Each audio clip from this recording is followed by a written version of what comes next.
changed the name. Oh yeah. I don't know what it is. Is it? Vaso. Yeah. But it was before back before freedom now or something like that. Mm-hmm. I thought the guy just said he saw it.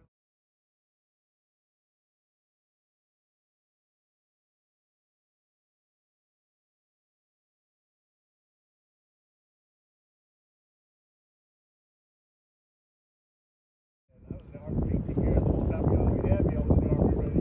You know, you didn't retire. I never retired the Navy. And now I'm in the shipyard working on submarines.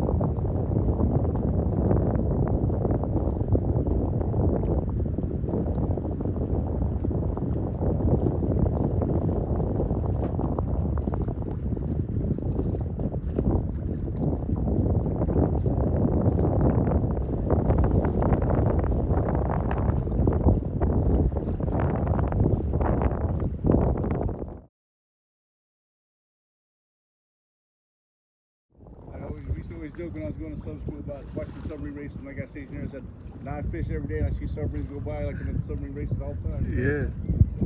You know, it's so amazing. You know, when I go to Fort Dayton, go down multiple way, how long that multiple drive is and how many damn vehicles are there. It's just amazing. And then when they load the train up over there,